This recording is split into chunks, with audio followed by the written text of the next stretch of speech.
Welcome to UK Business Show, UK's premier business show where we feature business thought leaders, high achievers, and industry experts. Today's episode is brought to you by World Outsourcing Solutions Limited, a company that specializes in helping executive business owners with virtual assistant services and business growth systems. Here's your host. Hello, everyone. Welcome to the show. Thanks for joining me today. I'm also joined by my co-host, Dennis Harhalakis. Welcome, Dennis. Thank you, Trevor. It's a pleasure to be here. Glad that you could join us as well. Along with us is our guest for this episode, Jacqueline Ross, who is a career development and life coach. Before I tell you a little bit more about her, Jacqueline, what's the kind of key takeaway that you want to share with our audience today? Thank you, Trevor. So it's really twofold. The first thing is, as a career development coach, I work with folks across all industries. And even though everyone's details and their stories are different, the themes are often the same. And the themes are, we are all battling this inner critic that tells us who we are, what we cannot and cannot do or be. And so that's kind of the first part. The second part is that most of my clients think that they are alone in this kind of notion of having this inner critic. And so the part B is, as a coach, I really try to reassure my clients that, first of all, they're not alone. They're actually an excellent company. So that's the takeaway I hope folks would get from today. Sounds good. Yeah, I'm glad I turned up as well. Yeah, I can't wait to hear how this fleshes out. Thank you, Jackie. Brilliant. So Jackie also has a background in mental health and HR, and then sort of migrated into coaching over a period of 10 years ago, wasn't it? More so as an intrapreneur to start with, and then became full-time later on. So we'll dig into some of her experiences with that as well. The key thing is she helps women leaders to go from self-doubt to confidence, really, and that's such a key element to help people with. She's also a speaker and the author of the book Manage Up, the ultimate guide to managing your manager, which is another thing we're going to chat to. So lots of good stuff we're going to talk to. Welcome, Jacqueline. Thanks for joining us. Oh, I'm so glad to be here, Trevor. Thank you. And thank you too, Dennis. You're welcome, Trevor. I went all official on you and called you Jacqueline there. You actually like Coach Jackie, don't you? Totally fine. Either my mother calls me Jacqueline, however, I usually go by Coach Jackie. So that would be fine. Okay, no, that's cool. So maybe I've kind of just touched on your sort of career and years of experience in the corporate world, helping people in lots of different ways. So there's lots of expertise you've got and we could dig into, but maybe just give us a highlight of a little bit of that journey as an entrepreneur and then sort of like going full time, and we'll dig into some of the detail as we go. Sure. So as you mentioned, I actually started in the behavioral mental health realm. My grandfather was actually a psychiatrist, and he practiced in the 30s and 40s. And although he died young, I do think innately ingrained in my DNA has just always been this natural curiosity about people. And I actually think of myself as a student of humanity. So I started working after college with youth, kids who had some pretty significant emotional and behavioral issues. And that was incredible work. I learned a lot about individuals and groups and psychology, and I ended up overseeing some large treatment programs. So that's where I gained a lot of my leadership skills. And I encountered my first really crummy boss 10 years in, which I know all of us can relate to at different levels. And I was young, and I decided at that time that my best strategy was actually to return to school.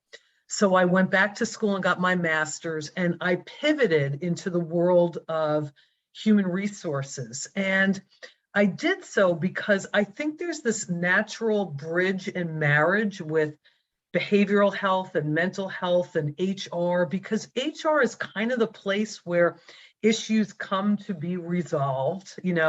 Issues come and they're hopefully there to be resolved and addressed. And so I did all different work in the realm of HR, from recruiting to staff development and training to dealing with employee relation issues. And you know, a lot of what I did was helping the workforce navigate workplace issues, address how to handle difficult relationships, you know, to develop their visibility and their promotability within the organization. And I also worked with managers on how to be more effective leaders. And in essence, I was really coaching.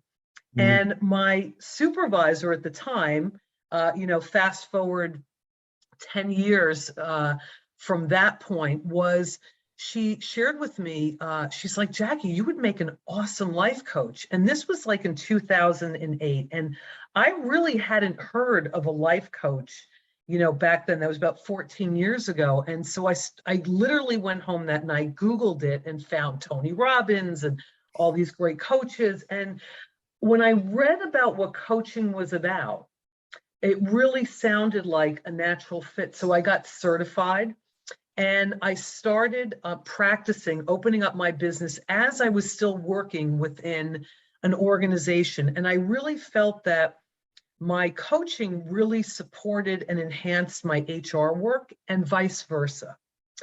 And I did that for a good number of years. And it was hard to straddle a full-time position and start to build a business. And so I literally just launched full-time this past February. And the story was that the catalyst that really drove me to entrepreneurship was that after having written my book on how to manage up, because I felt like there were so many of my clients that were coming to me who were wrestling with dealing with boss-related issues, I was in an organization where I had probably the worst boss I had ever experienced, period. And I thought, here I am, I wrote this book on it, I'm going to be able to figure this out. And every strategy and technique that I employed just went south. And so it gave me some really good material for my next book, which, you know, I'm going to look to be writing. And I really looked at it as a gift, because had I not been in a situation that I felt this pressure, I probably would not have taken the leap. So it was a blessing, a gift, and an opportunity that allowed me to launch. And it allowed me to gain even greater insight into what my clients and many people in the workforce experience around toxic work cultures and difficult and challenging bosses. So that's what really brought me to where I am today. And so I hope that helps to answer your question. Yeah, absolutely. I can see Dennis is keen to jump. We were chatting a little bit about toxic environments before we started the broadcast. So go on, Dennis. I mean, there's so much in there. I guess one of the first question that comes up for me is that question around when do you leave? When do you give up? When do you stop? When do you realize it's not you and you can't do anything about it? And you kind of touched on that a little bit, and I guess it's different for different people, but in your work with clients, does this question come up, and how do you guide them? Absolutely. And that's a great question, because I think what you said was, for everyone, it's different, right? Everyone's threshold, right, you know, is very different. I was recently working with a client who had been in his field for a number of decades, was very well known, very renowned in his field, and always had praises and accolades around his work. And then he got a new boss, and things shifted 180. And the work that we did was really around you know, making that decision. And so the things that started impacting, which was true for me, was my level of stress, you know, started increasing. I was feeling, you know, anxiety, and I'm not an anxious person. Most people who know me pretty even keeled, don't get rattled easily. But all of a sudden I was experiencing this anxiety, and that's true for my clients as well. How much are you taking this at home, home with you? How much of your mental energy is being consumed, like rehashing and reliving scenarios or anticipating things that are coming? And, so I think that it depends. It depends on the person. And this is the way I think about it.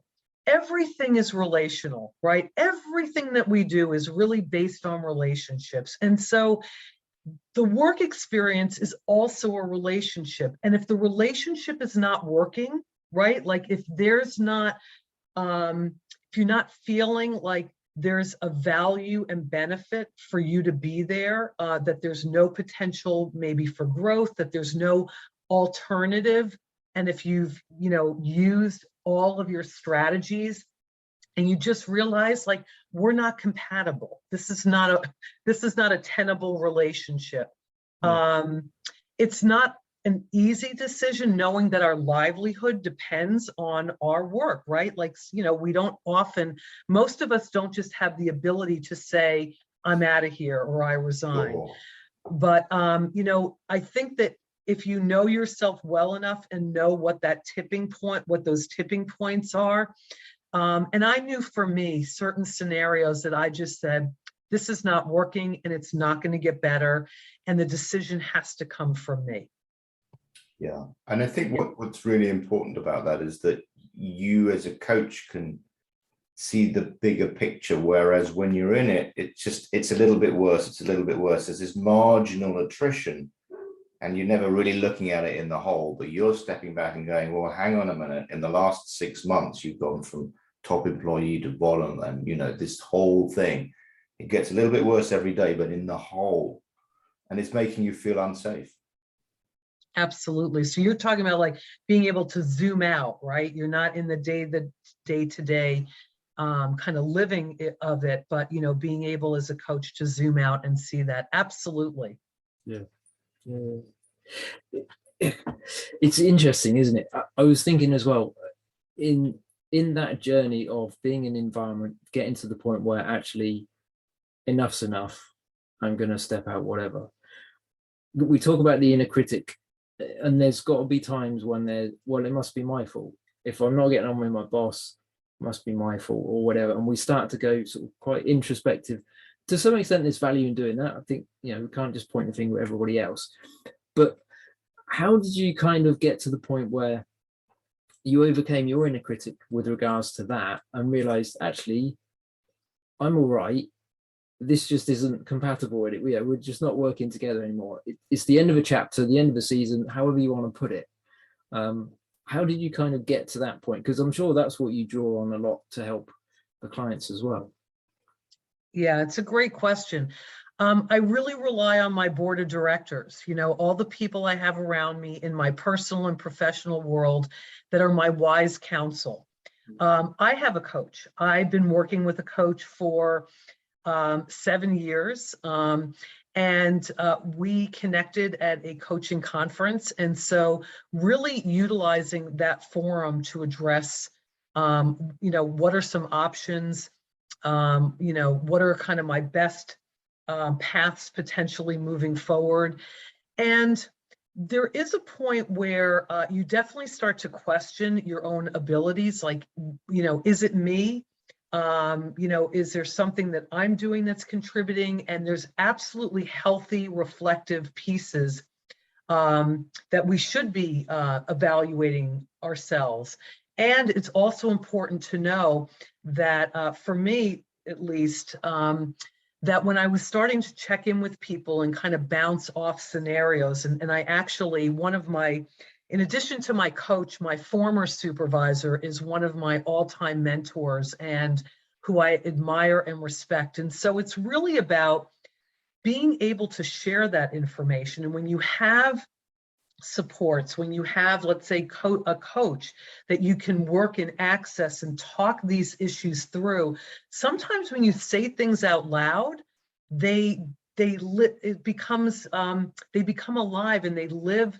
It creates a different understanding about what is actually happening internally, and you get a better picture and a better perspective. So, you know, sometimes when you make a decision, there's like that sense of stuckness seems to dissipate, like, you know, like a relationship, right? Like if you're in a bad relationship and you decide like, okay, I need to make the move here, there's a sense of relief that happens, even though it's scary on the other side, it's uncertain on the other side. There's a sense of relief to do that. So once I had personally made this decision, there was no turning back, and it felt really good. Yeah. Yeah, it's almost like the decision-making process is hard, but once you cross the line, you're like, okay, what does the future look like now? Yeah, that's it. And you've touched on something that's quite interesting in terms of your own support network. It's not like you have to have the answers yourself, but what you've created with your circle is you've created a network that will help you find the way. Yeah, absolutely. You know, I know a lot of people are actually fearful of networking. Some people, you know, identify as introverts. I'm actually an introvert. And, but one of the things that I am a huge proponent of is that throughout your course professionally, networking is key. Making sure you have those connections, the board of directors, your people wheel, whatever you want to reference them as.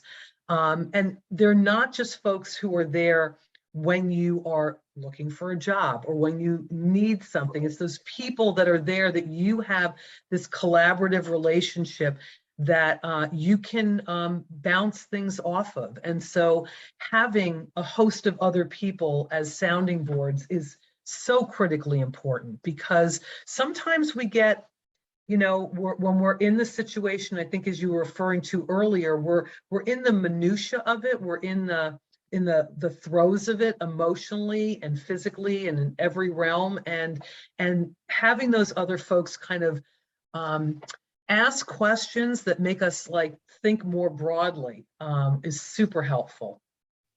Yeah, absolutely. It's interesting, isn't it? Because Dennis and I are both coaches as well, so we totally understand where you're coming from and have tasted being on the other side and being coached as well. So it all makes a lot of sense to us. A lot of the time it's getting out of our own head, isn't it? The voices, the thoughts that we have, the impressions that we got of how we think we're performing, you have to sound it off someone, whether that's a coach. Maybe people are not into coaching at this point, maybe it's further in their journey, or maybe this conversation will help inspire people to think, actually, must be something in this coaching thing, I should explore a bit more. But it's key, like you say, external input just helps us in the process. And I like, from the sounds of it, you didn't just rush into the decision. It wasn't like, I've had enough, that's it, I'm quitting. You kind of persevered, you reflected to make sure, is it me? Where's the adjustment? What do I need to do to change?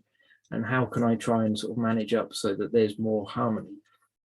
But then after getting counsel from others as well and kind of getting an agreement of, yeah, actually, this is the right thing to do, then it's taking that step, isn't it? So you're almost like managing the risk of the leap of faith in some ways. There's always going to be an element of, well, I'm not really sure how it's going to work out, but you've not just knee-jerk reaction sort of jumped out of a good job into something and sort of trying to find your way. There's a process and a step which others helped lead you through that as well, which I think is such a key thing.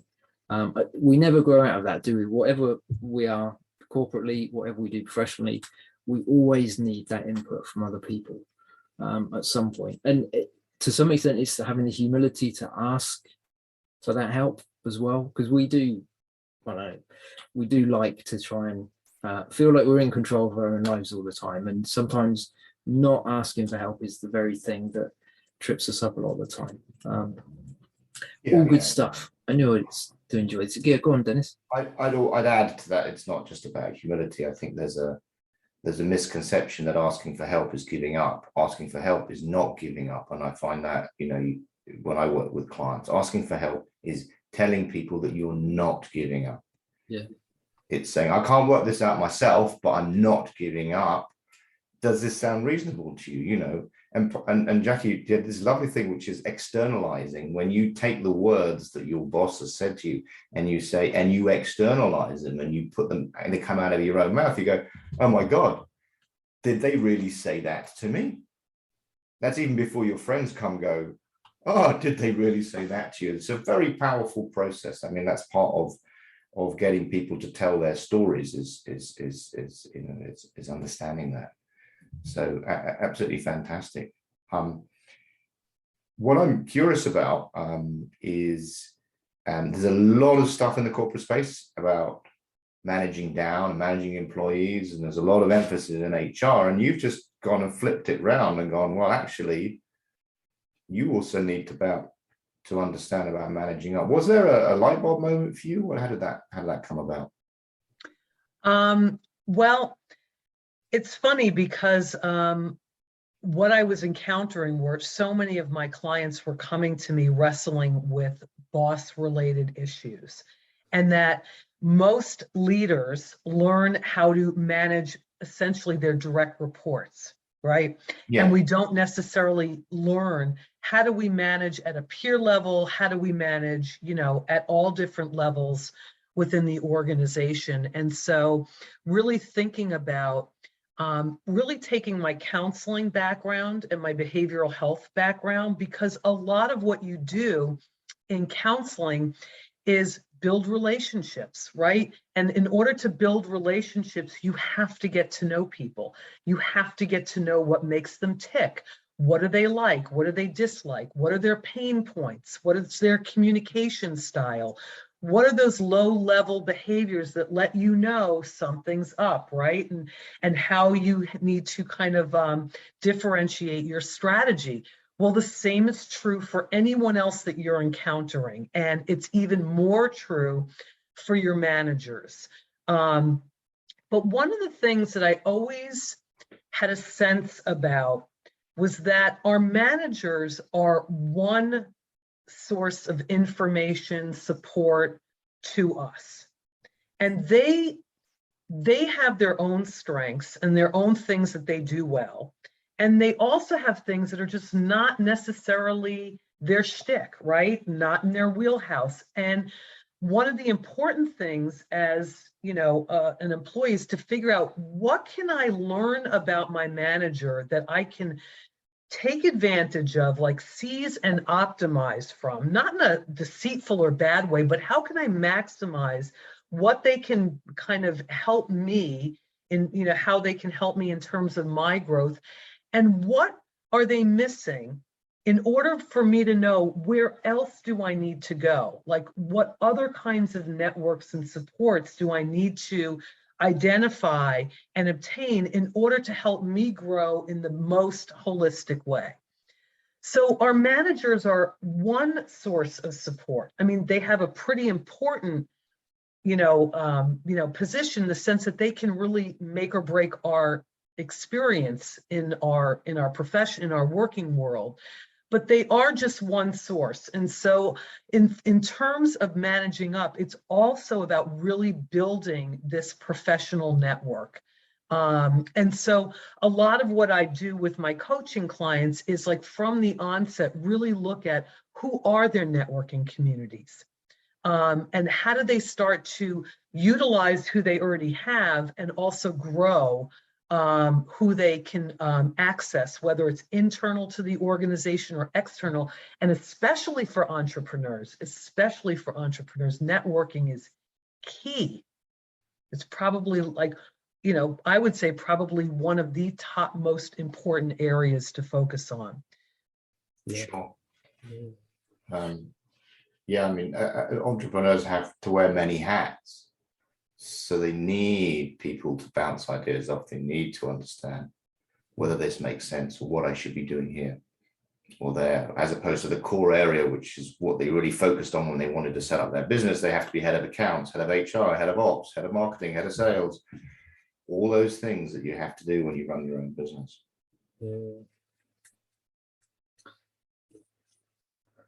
You've touched a little bit on the book. I'm sort of conscious of time, but you also mentioned about the belonging factor, and you said that kind of the relationships thing is core and kind of to success really, and along with that is the networking, which is sort of interlinked.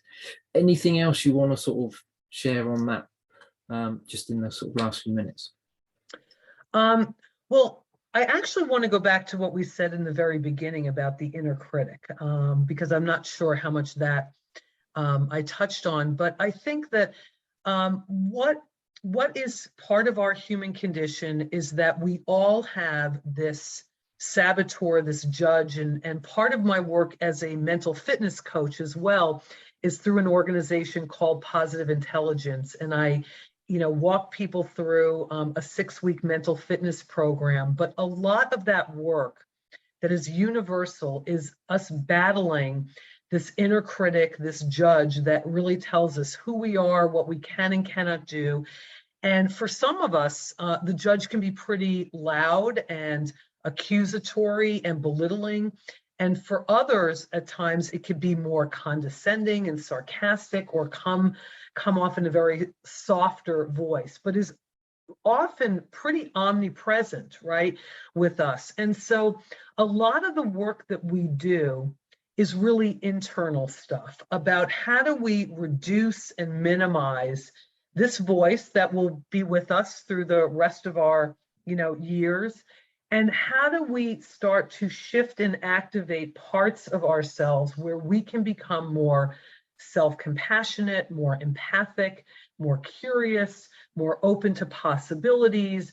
And that's really the shift in the work that coaching does, is really looking at, I wish I could say we can eliminate, but I don't know that that's like virtually possible, but really reduce and lessen the duration, the intensity, the time that we spend in this part of our brain where I call it, like, we go down this slip and slide, right? Like, of this place that does not allow us to make as good decisions as we do when we are in this other part of our brain where we can handle things through a much more positive lens, a much more,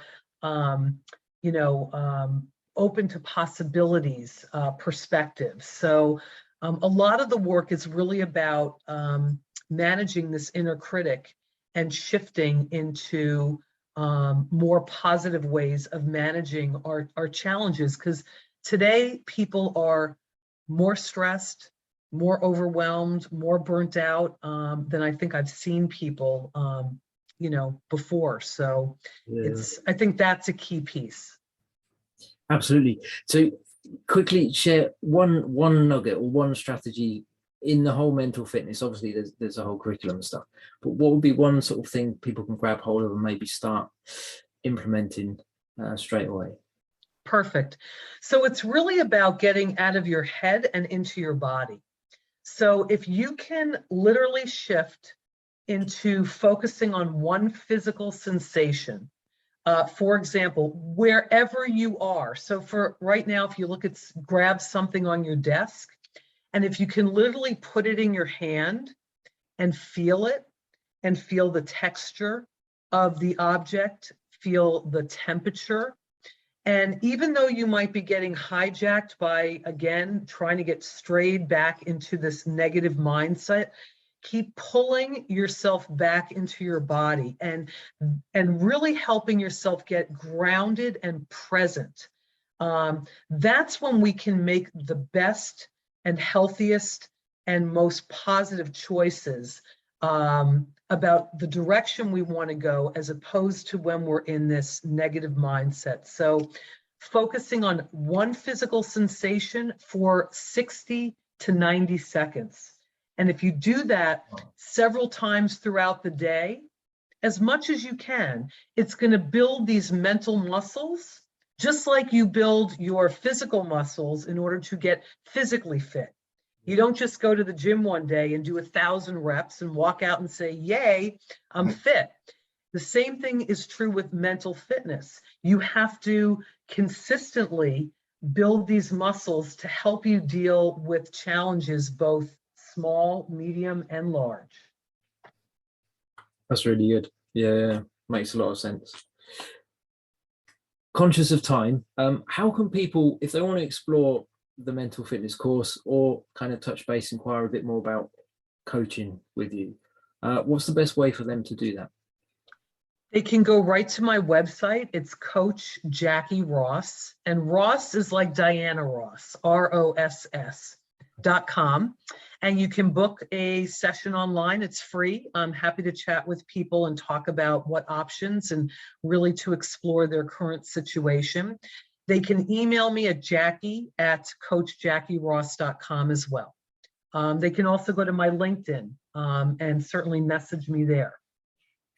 And that can be anybody. It could be an entrepreneur. It could be someone in the job, anyone in between, anyone thinking of leaving, anyone struggling with their current situation. Absolutely.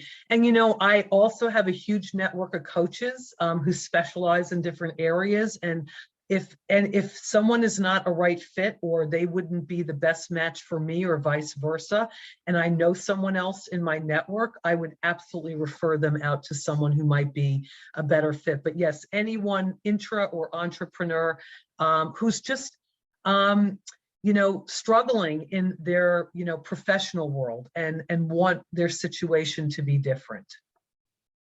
Yeah, perfect. That's really useful. Any final questions from you, Dennis, just before we wrap it up? I'd just like to say, I'm fascinated by this. To me, it's just such an important thing. No one really teaches you, because everything you learn about work, you learn at work. But that could be positive as well as it could be negative. So this, to me, sounds a really powerful way to take control of your situation and take control of your future. So well done, Jackie. Yeah. Thank you. And if folks go to my website at coachjackieross.com and subscribe for free to my blog, you will get a free copy of my ebook of Manage Up, the Ultimate Guide to Managing Your Manager. Well done. I was just going to say, where can people grab the book as well? You've answered it already. There'll be a link as well to your website. Wherever you're listening to this, you know this. For everyone that listens to all the episodes, you know there'll be a link below. But it's always good to say so people can connect directly through there. Thank you, Jackie. It's always good to talk about coaching, but then I am slightly biased, and Dennis and we could chat for hours about coaching as well, because we've seen the benefit. But I really appreciate what you shared from your perspective, more so from sort of like the HR aspect as well, walking through the whole process with toxic bosses, which we've all had to some extent. Hopefully we're not that toxic boss listening, but if you are, maybe flip it around and think, what are your staff feeling like when you communicate a certain way or you turn up and set a certain atmosphere? Yeah, lots of practical nuggets that Jackie shared that you can just grab and start taking hold of. Maybe it is that just mindful moment of developing that mental fitness and just taking a few moments, a couple of times, 3 times throughout the day, just come back to where you are. Can make all the difference. It really can. So lots more strategies that Jackie's got. Thanks for sharing your expertise. Time has escaped us for this episode, but it's been really good. I've learned some stuff as well. So it's all good stuff. Thanks, Dennis, as well, for joining us. You're welcome. Always a pleasure to chat. And for everybody listening, yeah, just as we wrap it up, remember that we believe in you and we believe in your potential. There's so much more yet that you haven't discovered. But if you take the right steps, you can, if you want to. Thanks for joining us, and we will catch you next time. Thank you for listening to UK Business Show. We will be back to bring you more episodes with success stories and advice straight from the experts. Want more? Check out www.ukbusinessshow.com. Get your free trial of our virtual assistant service today. Just visit www.worldoutsourcingsolutions.com. Quote WOS18 or send us an email at support@worldoutsourcingsolutions.com.